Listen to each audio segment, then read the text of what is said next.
And finally, I think Sheduer will be fine. I think he was underdrafted, but there aren't a lot of traits. He doesn't spin it like you.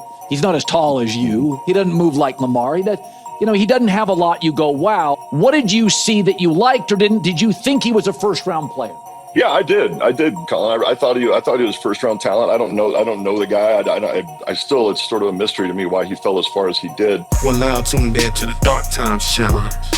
And so here we go again, back with another one. Welcome back to the Dark Times channel. And today we got a video that I came across with one of my favorite quarterbacks of all time, Drew Bledsoe. To this day, I still throw a football like Drew Bledsoe with my finger at the point of the top of the football. And if you were a kid in the 90s growing up, you know exactly what I'm talking about. It was a handful of quarterbacks that when y'all went out at recess and y'all played all-time quarterback, that y'all were pretending to be. It was Drew Bledsoe, Joe Montana, maybe Warren Moon, and a few others. There was a short list of quarterbacks that all the kids wanted to be. And Drew Bledsoe was one of those quarterbacks for me. And he's somebody whose opinion that I highly value when it comes to evaluating quarterbacks. And he's going to give his take on Sheduer Sanders. So I'm going to go ahead and let it play. And then, of course, I'll come back and chime in. And finally, I think Sheduer will be fine. I think he was underdrafted, but there aren't a lot of traits. He doesn't spin it like you. He's not as tall as you. He doesn't move like Lamar. He doesn't have a lot you go, wow. And you watched them a little bit at Colorado. If you'd never heard any other analyst talk about Sheduer Sanders, when you watched him play as a former NFL pick, what did you see that you liked or didn't? Did you think he was a first-round player? Yeah, I did, Colin. I thought he was first-round talent. I don't know the guy. I still, it's sort of a mystery to me why he fell as far as he did. But when I watch him, he's accurate. He throws with anticipation. There's a quarterback thing that I always look for if I'm watching quarterbacks. The ones that are successful, you can almost see the future, right? You have to be able to anticipate. You have to throw guys open. If you wait to see a guy open, especially as you rise to the NFL level, then you're behind and you're just not going to be successful. And I've watched that happen with some quarterbacks that had really big arm talent, but they had to wait to see somebody open before they throw the ball. Sheduer seems to be able to anticipate well. I liked watching him play in college. Again, he didn't have a ton, of help up front. He was getting hit. It's another thing that I look for. I'm always kind of suspicious when you see some of these, not always, but some of these quarterbacks that come out of the great programs, the Ohio States and Alabamas of the world, because they're out there. Their guys are better than the other guys. They're not getting hit. They're throwing to open guys. Most guys should be able to do that. But when you watch a guy that's getting hit repeatedly and still popping up and making the plays for you, that's something that is a quality that's hard to learn if you can learn it.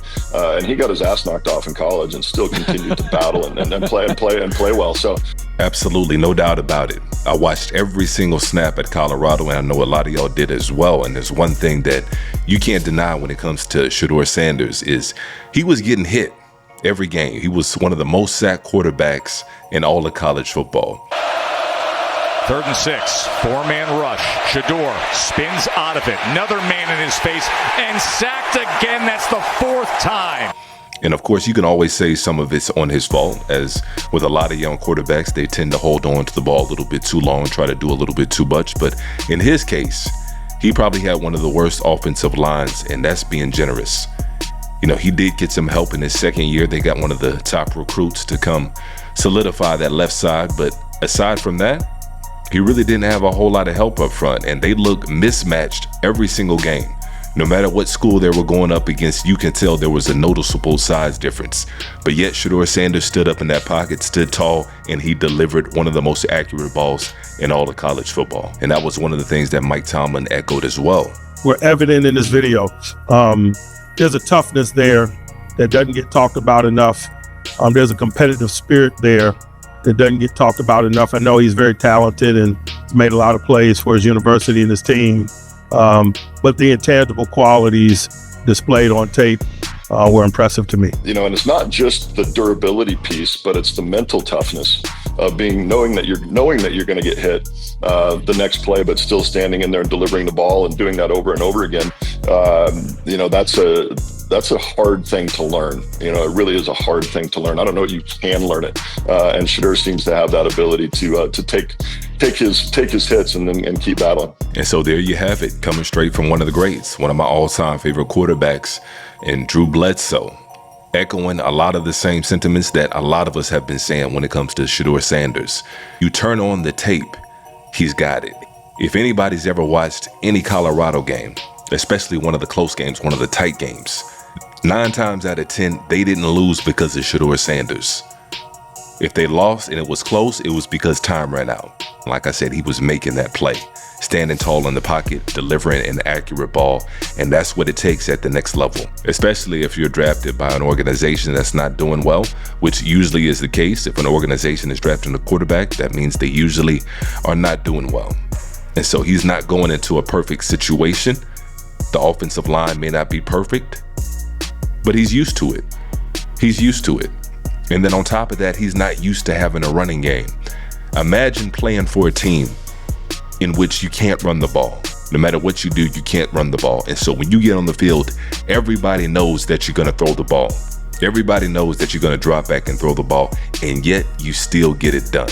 Now imagine at the next level when he does have a run game and he can hand the ball off and he can run a successful play action in which teams are going to bite on.